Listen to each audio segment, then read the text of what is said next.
ಎಲ್ರಿಗೂ ನಮಸ್ಕಾರ. Welcome to public info media ಮತ್ತೊಂದು ಇನ್ಫಾರ್ಮೇಷನ್ಗೆ ನಿಮ್ಮೆಲ್ಲರಿಗೂ ಪ್ರೀತಿಯ ಸ್ವಾಗತ. ನಾನು ಸೋಮಶೇಖರ್.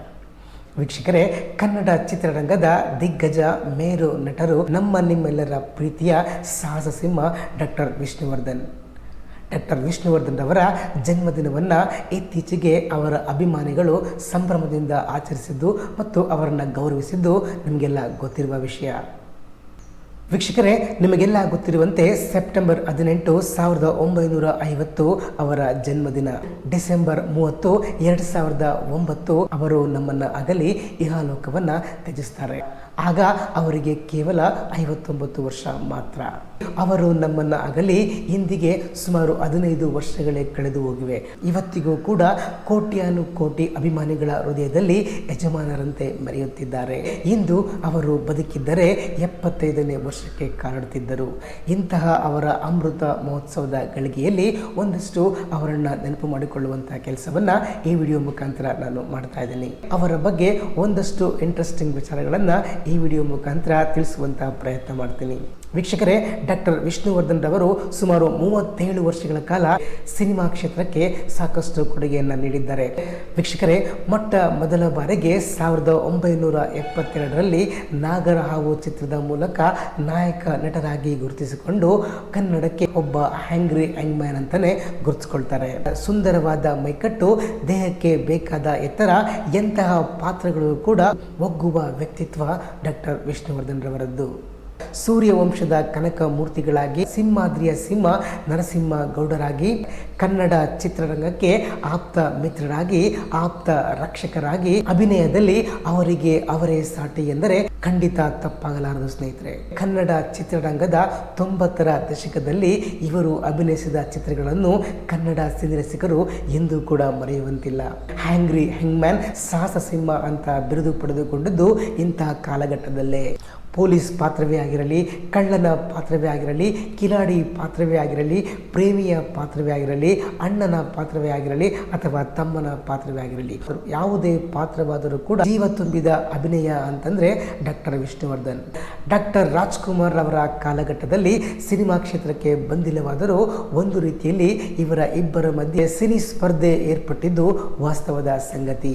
ಡಾಕ್ಟರ್ ರಾಜ್ಕುಮಾರ್ ಅವರ 150ನೇ ಸಿನಿಮಾ ಗಂಧದ ಗುಡಿಯಲ್ಲಿ ಡಾಕ್ಟರ್ ವಿಷ್ಣುವರ್ಧನ್ ರವರು ಅಭಿನಯಿಸುವಾಗ ಅವರಿಗೆ ಅದು 5ನೇ ಚಿತ್ರವಾಗಿತ್ತು. ವಿಷ್ಣುವರ್ಧನ್ ರವರು ಕನ್ನಡ ಚಿತ್ರರಂಗಕ್ಕೆ ಬಂದಾಗ ರಾಜ್ಕುಮಾರ್ ಅವರು ಸುಮಾರು 150ಕ್ಕಿಂತ ಹೆಚ್ಚು ಚಿತ್ರಗಳಲ್ಲಿ ಅಭಿನಯಿಸಿದರು.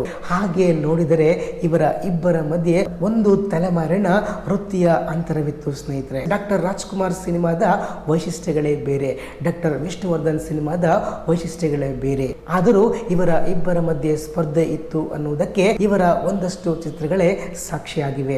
ಕೆರಳಿದ ಸಿಂಹ ವರ್ಸಸ್ ಸಾಹಸ ಸಿಂಹ, ಸಂಪತ್ತಿಗೆ ಸವಾಲ್ ವರ್ಸಸ್ ಸಿರಿತನಕ್ಕೆ ಸವಾಲ್. ಇದು ಆಕಸ್ಮಿಕವೋ ಅಥವಾ ಅನಿವಾರ್ಯವೋ ಗೊತ್ತಿಲ್ಲ. ಡಾಕ್ಟರ್ ವಿಷ್ಣುವರ್ಧನ್ ರವರು ಸಿನಿಮಾ ರಂಗದಲ್ಲಿ ಎಷ್ಟೇ ಎತ್ತರಕ್ಕೆ ಬೆಳೆದರೂ ಕೂಡ, ಎಷ್ಟೇ ವಿಚಾರವಂತರಾದರೂ ಕೂಡ ಕನ್ನಡ ಸಿನಿಮಾ ರಂಗದಲ್ಲಿ ಒಂದಷ್ಟು ಅವರಿಗೆ ಸಿಗಬೇಕಾದ ಗೌರವಗಳು ಮತ್ತು ಸ್ಥಾನಮಾನಗಳು ಸಿಗಲಿಲ್ಲ ಅನ್ನುವುದೇ ಬೇಸರದ ಸಂಗತಿ. ಅವರ ಹಾದಿಯ ಪ್ರತಿ ಪಯಣದಲ್ಲಿ ಡಾಕ್ಟರ್ ರಾಜ್ಕುಮಾರ್ ಅವರೊಂದಿಗೆ ಹೋಲಿಕೆ ಮಾಡಿ ಕೇವಲ ದ್ವಿತೀಯರನ್ನಾಗಿ ಮಾಡಿದ್ದು ಬೇಸರದ ಸಂಗತಿ. ಸ್ನೇಹಿತರೆ, ಅಂದಿನ ಕಾಲದಲ್ಲಿ ಡಾಕ್ಟರ್ ವಿಷ್ಣುರವರು ಹಿಂದಿ ಸಿನಿಮಾವನ್ನ ನಿರ್ಮಾಣ ಮಾಡಿ ಅದರಲ್ಲಿ ನಟನೆಯನ್ನ ಮಾಡಿ ಅದನ್ನ ಪ್ಯಾನ್ ಇಂಡಿಯಾ ಸಿನಿಮಾವನ್ನಾಗಿ ಕೂಡ ನಿರ್ಮಾಣ ಮಾಡಿರ್ತಾರೆ.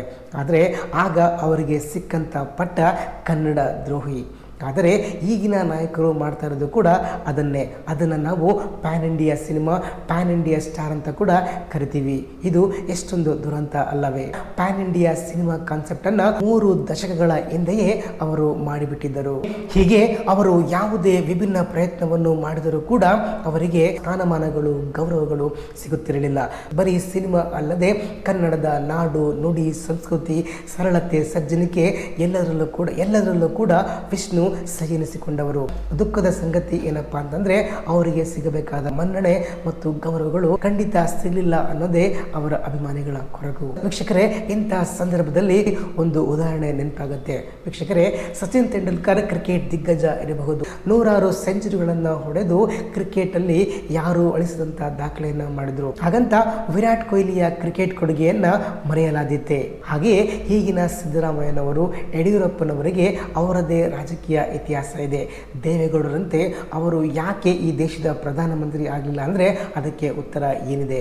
ವಿಷ್ಣುವರ್ಧನ್ ರವರನ್ನ ರಾಜ್ಕುಮಾರ್ ಅವರೊಂದಿಗೆ ಹೋಲಿಕೆ ಮಾಡಬಾರದು ಅನ್ನುವ ಮಾತು ಕೂಡ ಅಷ್ಟೇ ಸತ್ಯ ಸ್ನೇಹಿತರೆ. ವೀಕ್ಷಕರೇ, ಅದು ಏನೇ ಇರಲಿ, ಕನ್ನಡ ಚಿತ್ರರಂಗ ಎಂದು ಮರೆಯಲಾಗದ ಮಾಣಿಕ್ಯ ಡಾಕ್ಟರ್ ವಿಷ್ಣುವರ್ಧನ್ ರವರು. ಕನ್ನಡ ಚಿತ್ರರಂಗಕ್ಕೆ ಬಂಗಾರದ ಕಳಶ ಡಾಕ್ಟರ್ ವಿಷ್ಣುವರ್ಧನ್ ರವರು. ಅವರು ಅಗಲಿ 15 ವರ್ಷಗಳೇ ಕಳೆದರೂ ಕೂಡ ಎಳ್ಳಷ್ಟು ಕೂಡ ಅವರ ಅಭಿಮಾನಿಗಳಲ್ಲಿ ಅವರ ಬಗ್ಗೆ ಅಭಿಮಾನ ಕಮ್ಮಿ ಆಗಿಲ್ಲ. ಕೋಟ್ಯಾನುಕೋಟಿ ಅಭಿಮಾನಿಗಳ ಹೃದಯದಲ್ಲಿ ಶಾಶ್ವತವಾಗಿ ನೆಲೆಸಿದ್ದಾರೆ ಎಂದು ಹೇಳುತ್ತಾ ಇವತ್ತಿನ ವಿಡಿಯೋನ ಮುಗಿಸ್ತಾ ಇದ್ದೀನಿ. ಮತ್ತೊಂದು ಇನ್ಫಾರ್ಮೇಶನ್ ಜೊತೆ ಮತ್ತೆ ನಿಮ್ಮನ್ನ ಭೇಟಿ ಆಗ್ತೀನಿ. ಅಲ್ಲಿವರೆಗೂ ಟೇಕ್ ಕೇರ್. ನಮಸ್ಕಾರ.